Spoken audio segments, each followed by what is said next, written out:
Hello everyone, my name is Samik and welcome to my channel Virtually Real Thoughts. Today we're going to talk about Marvel's What If Episode 1, What If Peggy Carter Became Captain America. So we're going to first talk about what I liked, what I did not like, and my initial review of the episode. So without further ado, please let's get started. So let's talk about what is What If in general. So What If series mainly deals with the main cinematic universe timeline, but takes a certain event, changes it slightly, and that causes a major ripple throughout the rest of the universe. And it just shows you how that one change can affect so many things in the future. So in this episode, it the small change is by if you can go by the name is Peggy Carter is actually going to become Captain America. How it happens is the small decision change that when Peggy Carter was asked to go and sit in the back in the operating room when the transformation was happening to Steve Rogers, but she refuses to do so and she stays over there. And because she stays over there, many other people also stay over there, and a different kind of chaos happens in which Steve Rogers gets injured and is not able to go through the transformation. And Peggy Carter volunteers herself to take up the position and goes into the machine to become the Captain America.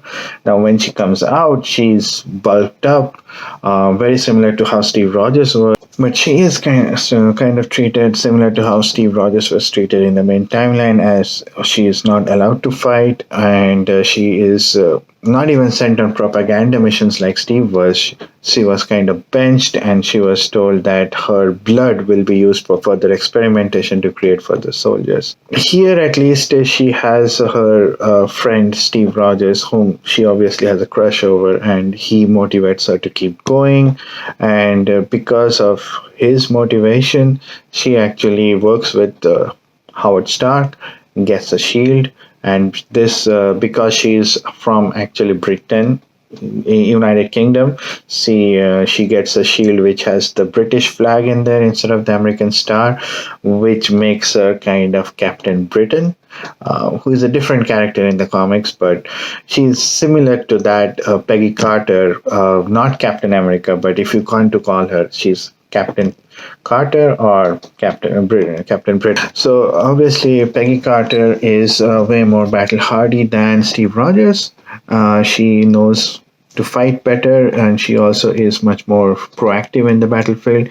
So she makes for a pretty decent Captain America right off the bat, and she is able to take on a full convoy on her own. Steve Rogers feels bad. Howard Stark actually helps him out by putting the Tesseract inside a prototype Iron Man suit, and Steve Rogers uses it. They call it the Hydra Stomper. So Peggy Carter, the Hydra Stomper, and the Howling Commandos, which is Bucky and other similar members, same members from actual timeline, they all work towards bringing down all the Hydra camps out there. So Red Skull, what is Red Skull doing? Unlike the main universe, Red Skull here is not looking for the Tesseract to get its power to make powerful weapons. Instead, he is actually using it to make a portal to a different dimension and get some kind of entity which he thinks is going to be the champion for Hydra, who he is going to control and let loose on the world and win the war. You see all the missions that Steve went through in the main timeline also happening in over here. The train mission that got where Bucky lost his arm, he kind of fell into the snow. That also Peggy Carter makes a better effort. Bucky doesn't lose his arm, but here events occur in a different way where Steve Rogers actually kind of sacrifices himself for the rest of the party. And obviously, Steve Rogers does not die. Hydra captures him. It comes to a head in a castle They all go and fight the final castle like a video game boss. They all go down. They find Steve Rogers over there. They give him back the armor with very little energy. Steve Rogers uses it. Peggy Carter goes and tries to fight Hydra and stop the machine from opening the portal. The portal does open up. You get some kind of tentacle monster coming out of it. The closest thing that reminded me is the Hellboy tentacles that came out of the portals, which really it's not canon. Obviously, it's not part of Marvel, but that's what it reminded me of. So these tentacles come and they grab Red Skull. They kill Red Skull immediately, and Peggy Carter fights off. She gets a sword from the castle, so she gets a sword and a shield, very much like Wonder Woman from the first Wonder Woman movie. So she's fighting this monster. She's being helped by many people, but at the end, she kind of sacrifices herself by pushing the monster inside the portal and goes along with it. The next scene is basically the Tesseract opens up the portal again, and she comes out. She obviously has defeated the monster, and she sees that she has been transported into the future where Nick Fury and Hawkeye greets her, and she kind of parallel what Steve's reaction was when he found out that he has come to the future, that he kind of misses the partner that they left behind. So in this timeline that they established, instead of Steve going to the ice, Peggy Carter actually goes into the portal, fights the monster off, and comes out at a different point in time in the future where the Avenger Initiative is starting. So instead of Steve Rogers, Captain America joining the Avengers, it implies that it's going to be Peggy Carter's Captain Carter who is going to join into the Avengers Initiative with Nick Fury. So now moving on to what I did like about the episode and what I did not like about the episode. The first part was the positives. The positives, obviously, the concept of what if is really nice.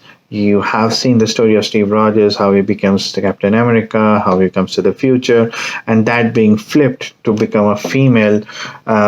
And a female Peggy Carter becoming Captain Britain or Captain Carter, and then she coming to the future to become part of the Avengers. It's really exciting.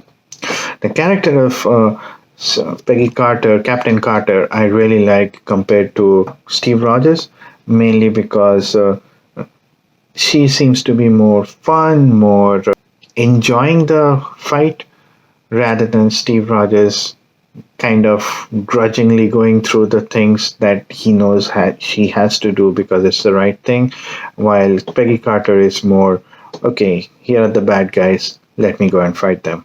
That's what she thinks of. So I like that character, especially the design with the sword and the shield together. Her physicality seems to be of course, it's animated, so you can't really compare it. But because it's animated, the physicality of Captain Carter's looks a lot better than the physicality of the actual Captain America that we had. The other things, the fight sequences were really nice. The moves that she used were, again, Captain America's shield never defied physics anyways, so she's doing even more crazier stuff because it's animated. And you get to see a lot of action in this one, which you won't see in the actual live action Captain America movie. Now it goes to the negatives. The negatives are, one, is that it's a bit controversial kind of, but the animation quality. While the motions are super fluid, the animation quality is really good. What I did not like is the Disney animation kind of thing. If you look at the faces, Captain Carter has like makeup on while she's fighting. She should not be having that like in the middle of a fight. If you look at Bucky, or if you look at Howard Stark, these characters seem to be right out of a Disney animated movie, which, while looks very pretty, I don't think it fits into the gritty World War II aesthetic that this episode or this piece of story is supposed to evoke. So I did not like that. Um, Next, negative, the final boss that they came up against. So I would have much preferred if Captain Carter had to fight Red Skull as the normal movie and not some um, giant calamari monster. That's what the monster became at the end. But it's it's a very generic monster. When it opened its mouth, it's got like weird mouth and weird teeth inside. It, I don't think there has been any reference of this kind of creature so far in the MCU. I know in comics there is, but not in the MCU. So out of nowhere, no name villain. It's just a monster. You just fight. There is no. Did not feel like high stakes to me. Like sure, it did went and crushed Red Skull, but this monster was just lying there in some dimension, and Red Skull was trying to bring him back. Now these guys are trying to push it back. Once it goes back into a dimension, like what's the stake into our world? There's pretty much nothing. So that part I did not like. If you ask me like how good the episode was, I liked the Captain America movie more than this episode of What If. Even though I like the character of Peggy Carter more than Steve Rogers, the story, how it's presented over here, I did not like as much. There was not much um, emotional investment or anything in this one.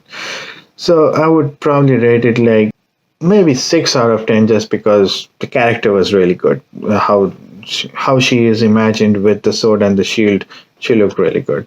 So and I'm hoping to see her in live action someday. So that's about it. Just for the character, I'm going to give it 6 out of 10. And that's about it for this small review. Thank you very much. See you guys some other time.